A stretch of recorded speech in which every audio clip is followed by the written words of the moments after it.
జవాబులేని ప్రశ్న.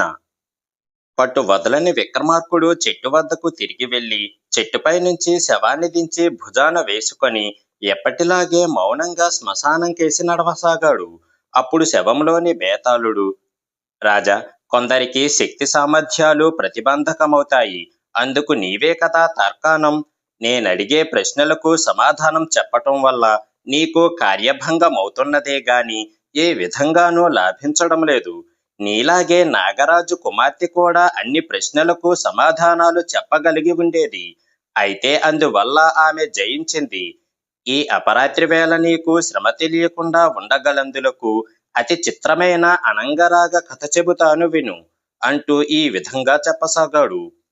పూర్వం సూర్యకాంతుడనే రాజుండేవాడు. ఆయన తన బలపరాక్రమాలతో 4 సముద్రాల మధ్య గల భూమినంతా జయించాడు.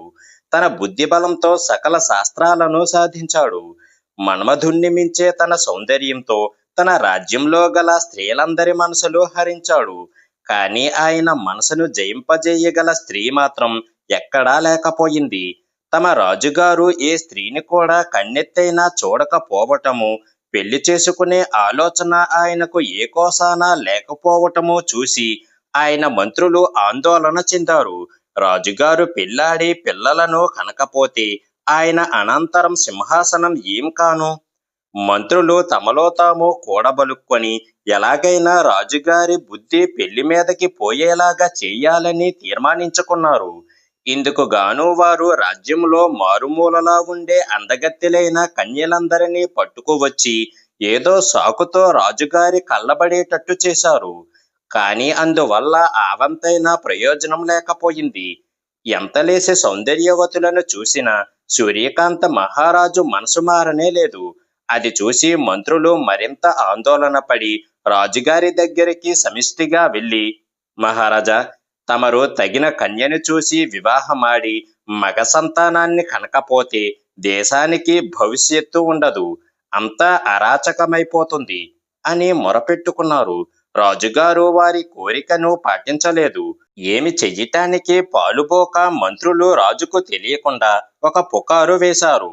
అదేమిటంటే, రాజుగారిని ఏ విధంగానైనా సరే పెళ్లికి ఒప్పించగలిగిన వారికి 1,000,000 బంగారు మాడలు ఇస్తామని. ఈ పుకారు విని కొందరు దుష్ట వైద్యులు మందులు, మాకులు, తాయెత్తులు మొదలైనవి పట్టుకొని ఎంతో ఆశతో వచ్చారు. అయితే వారి ప్రయత్నాలు వృధా కావటమే గాక రాజుకు ఆడవాళ్లంటే నానాటికి మరింత ద్వేషం ఏర్పడింది. చివరకాయన తన కంటబడిన ఆడవాళ్లకు దేశ బహిష్కార శిక్ష విధిస్తానని కఠినమైన శాసనం కూడా చేశాడు. దీనితో మంత్రుల ఆశలన్నీ ఇంకిపోయాయి. ఈ స్థితిలో ఒక చిత్రకారుడు ఎక్కడి నుంచో వస్తూ సూర్యకాంత మహారాజు పాలించే నగరం చేరుకున్నాడు. అతను ఆ నగరపు ప్రజలను, మీ ఊరి విశేషాలేమిటి అని అడిగితే అప్పుడు వారు, ఒకటే విశేషం, మా రాజుగారు ఆడదాన్ని పోడ సహించడు, పెళ్ళాడడు, ఆయనకు పెళ్లి చెయ్యటం ఎలాగా అని మంత్రులు మదన పడిపోతున్నారు అని చెప్పారు. ఈ మాటలు విని చిత్రకారుడు పెద్దగా నవ్వి, మీ రాజుగారి మనసును నేనైతే క్షణంలో మార్చగలను అని అన్నాడు. ఈ మాటలు మంత్రులు నియోగించిన వేగుల వాళ్ళ చెవిలో పడ్డాయి. వారు వెళ్లి మంత్రులతో చెప్పారు. మంత్రులు చిత్రకారుణ్ణి పిలిపించి సంగతి అంతా చెప్పి రాజుగారి మనసు మారేటట్టయితే 1,000,000 బంగారు మాడలు తప్పక ఇస్తామని అతనికి వాగ్దానం చేశారు. రాజుగారు నన్ను పిలిపించేటట్టు చెయ్యండి, ఆ పైన సంగతి యావత్తూ నేను చూసుకుంటాను అన్నాడు ఆ చిత్రకారుడు. మంత్రులు రాజుగారి వద్దకు వెళ్ళి, మహారాజా, మన నగరానికి ఒక గొప్ప చిత్రకారుడు వచ్చాడు, అతనికి ముల్లోకాలలోనూ సాటిలేరని తెలుస్తున్నది అని అన్నారు. అన్ని కళలలోనూ ఆరితేరిన సూర్యకాంత మహారాజు ఆ మాట విని సంతోషించి, అయితే అతన్ని పిలిపించి నా దగ్గరికి పంపండి అని అన్నాడు. త్వరలోనే చిత్రకారుడు రాజు వద్దకు వచ్చాడు. అతను రాజు చక్కదనం చూసి నివ్వెరపోయి, మహారాజా, మీ చక్కదనం చూసి ఈ జన్మ తరించింది, మిమ్మల్ని చిత్రించటానికి అనుమతి ఇవ్వండి, మీ రూపం ఎప్పటికీ నా దగ్గర ఉంచుకుంటాను అని అన్నాడు. ముందు నేను నీ పనితనం చూడాలి, నీ వద్ద ఉండే బొమ్మలు చూపించు, స్త్రీల పటాలు మాత్రం చూపకు సుమా, అలా చేస్తే నేను నిన్ను క్షమించను అన్నాడు రాజు. చిత్రకారుడు నానా దేశాలలో తాను తయారు చేసిన చిత్రాలను రాజుగారి ముందు పెట్టాడు. అతను వాటి మధ్యన బుద్ధిపూర్వకంగానే ఒక స్త్రీ చిత్తరువును కూడా పెట్టాడు. రాజు ఒక్కొక్క బొమ్మనే చూస్తూ ఉండగా అకస్మాత్తుగా ఆ ఆడదాని బొమ్మ కంటబడింది. దాన్ని చూస్తూనే రాజు తెలివి తప్పి పడిపోయాడు. చిత్రకారుడు చిరునవ్వు నవ్వి మంత్రులతో, రాజుగారికి మీరు కోరిన చికిత్స చేసేశాను. నా బహుమానం నాకు ఇప్పించండి అని అన్నాడు. చికిత్స పూర్తి అయ్యిందో లేదో తెలుసుకొని అన్నారు మంత్రులు. స్పృహ తెలియగానే రాజుగారు ఏమంటారో వింటే మీ అనుమానం దానంతట అదే తీరిపోతుంది. కొంచెం ఓపిక పట్టండి చాలు అన్నాడు చిత్రకారుడు. అతను బయటికి వెళ్ళిపోయాక మంత్రులు రాజుకు శైత్యోపచారాలు చేశారు. స్పృహ వస్తూనే రాజు, ఏడి ఆ చిత్రకారుడు అని అడిగాడు. అతను వెళ్ళిపోయాడు మహాప్రభు అన్నారు మంత్రులు.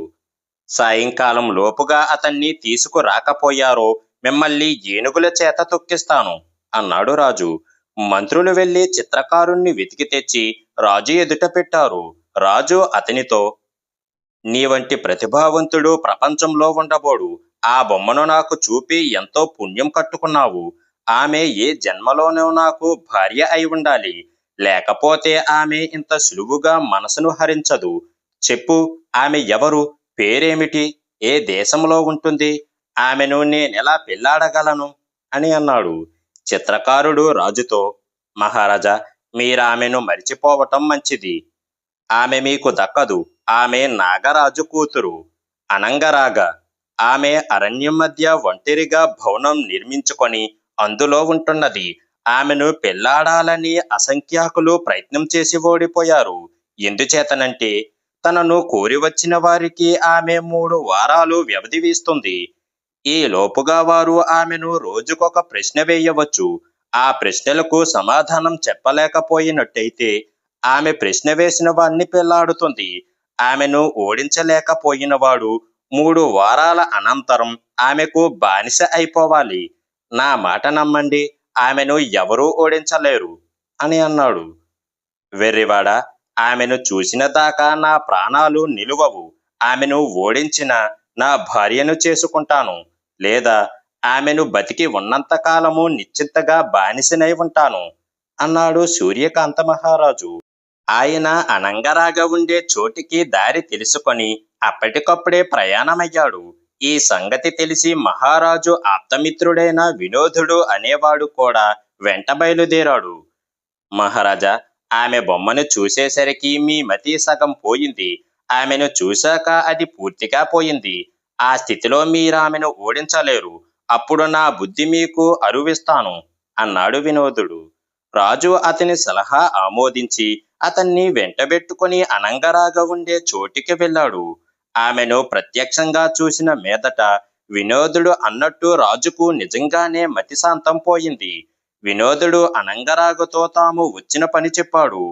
ఆమె వారికి చెయ్యవలసిన మర్యాదలు చేసి తన నియమం వారికి చెప్పి, ప్రతి ఉదయము నేను వచ్చి మీరు అడిగే ప్రశ్నలకు సమాధానం చెబుతాను.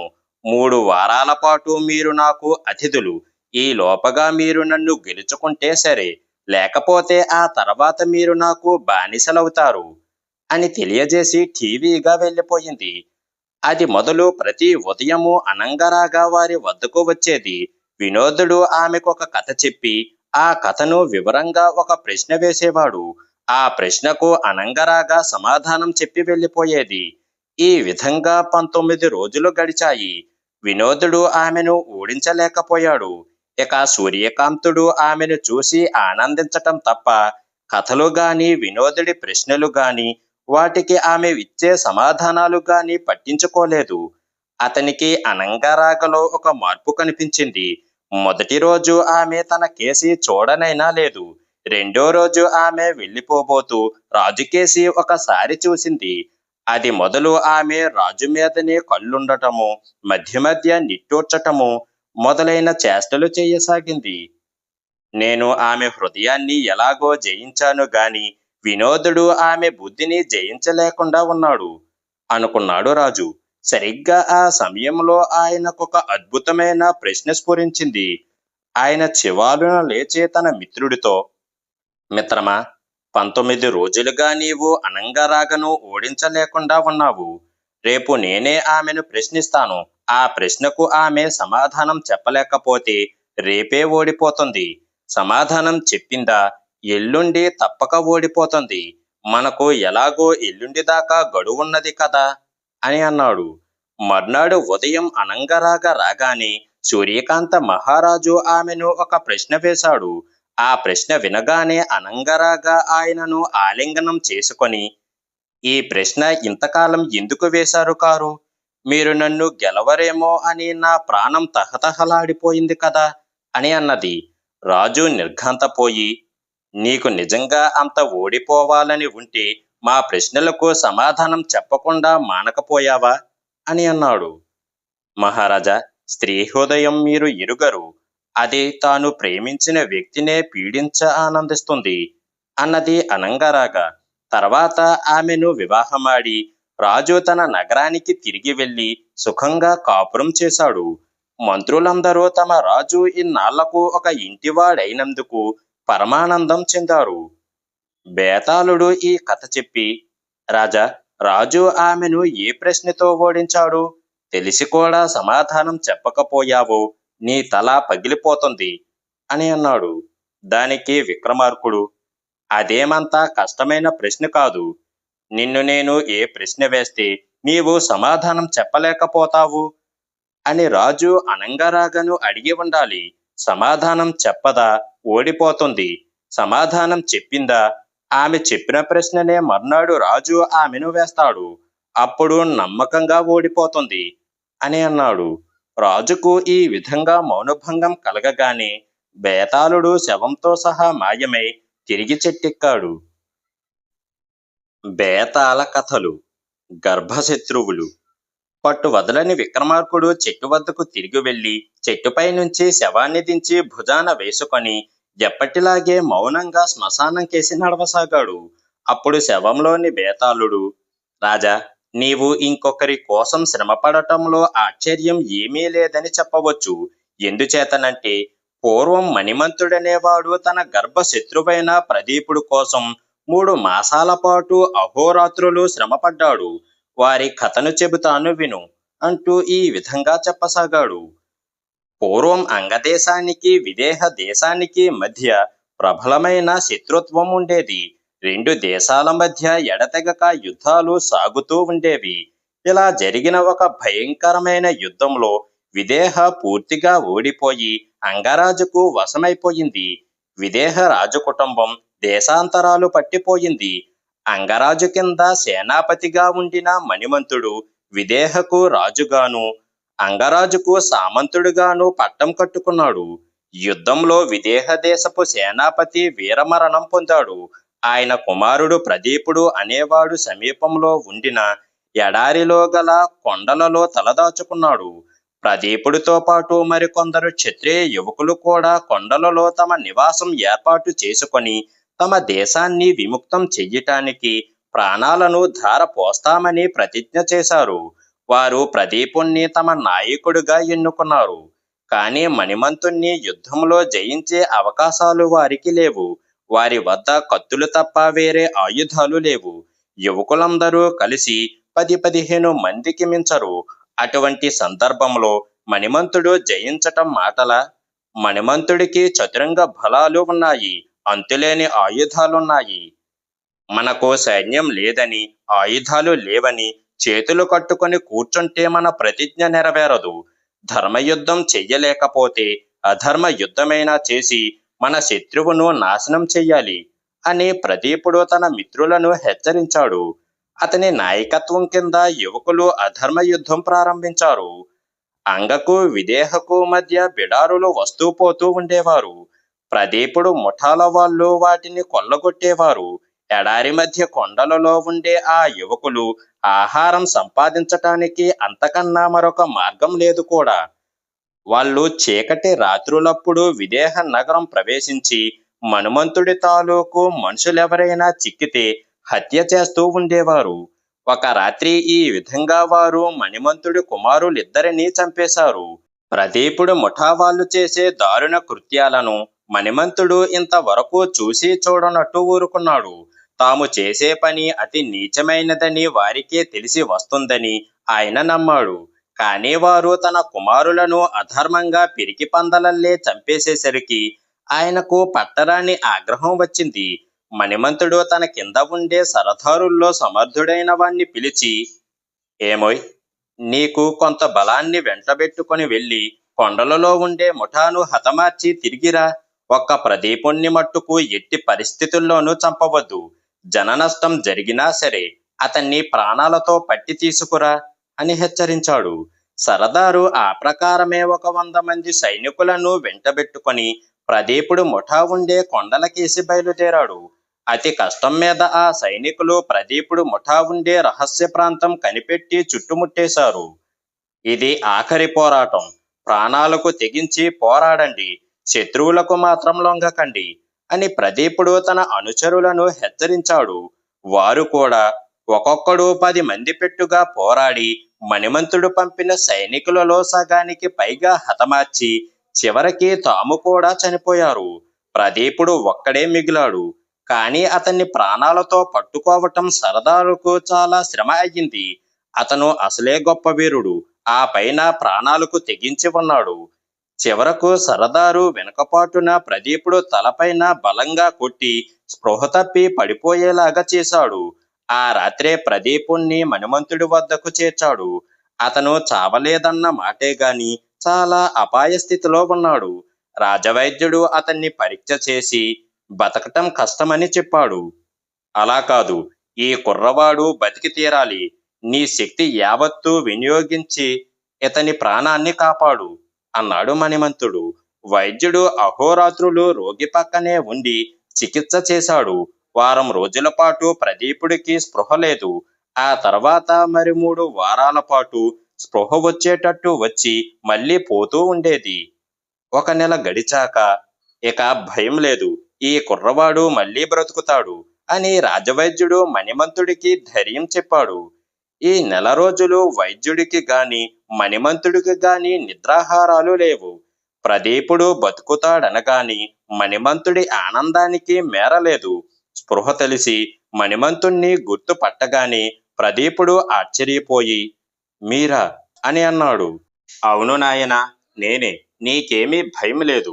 నువ్వు తిరిగి కోలుకోవటానికి నేను ఎంత త్యాగమైనా చేస్తాను అన్నాడు మణిమంతుడు. అందులో అతిశయోక్తి ఏమీ లేదు. ఎందుచేతనంటే మణిమంతుడు ఎప్పుడూ ప్రదీపుడు పక్కనే ఉండేవాడు. అతనికి కావలసిన పరిచర్యలన్నీ చేసేవాడు. తన చేత్తోనే అతనికి ఆహారం పెట్టేవాడు. ప్రదీపుడికి స్వస్థత చేకూరటానికి వైద్యం కన్నా కూడా మణిమంతుడి ఉపచారాలే ఎక్కువగా తోడ్పడ్డాయి. ప్రదీపుడు నడక దగ్గర నుంచి మళ్ళీ నేర్చుకోవలసి వచ్చింది.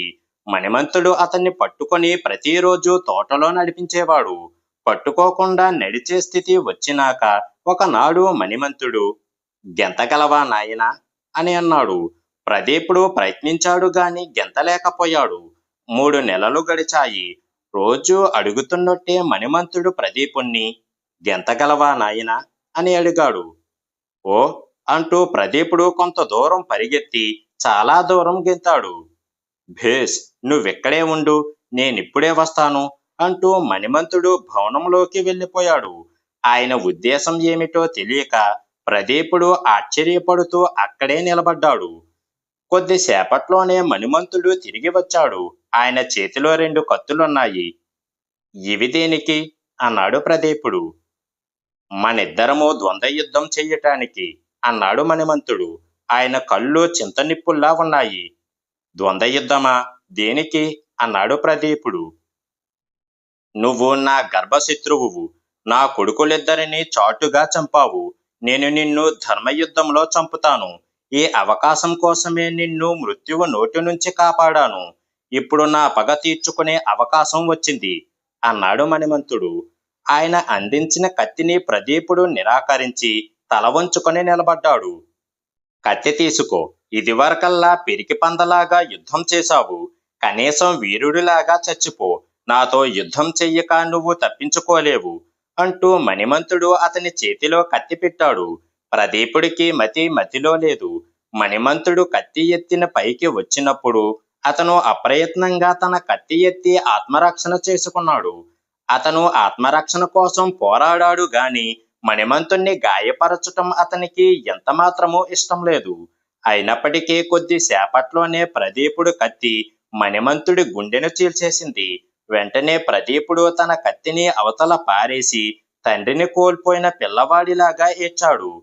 మణిమంతుడు చావగానే విదేహ ప్రజలు చైతన్యం వచ్చినట్టు అయ్యింది.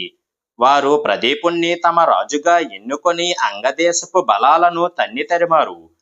ప్రదీపుడు మణిమంతుడు కుటుంబానికి గొప్ప జాగీర్లు ఇచ్చి తన రుణం తీర్చుకున్నాడు. బేతాళుడు ఈ కథ చెప్పి, రాజా, నాకొక్కటే సందేహం. ధైర్యంలోనూ ఔదార్యంలోనూ ఎవరు గొప్పవారు? తన గర్భశత్రువు ప్రాణాలను కాపాడి ధర్మయుద్ధంలో జయించటానికి ప్రయత్నించిన మణిమంతుడా, అధర్మయుద్ధంలో మణిమంతుడు కొడుకులను హత్య చేసి ధర్మయుద్ధంలో మణిమంతుడితో పోరాడటానికి వెనకాడిన ప్రదీపుడా?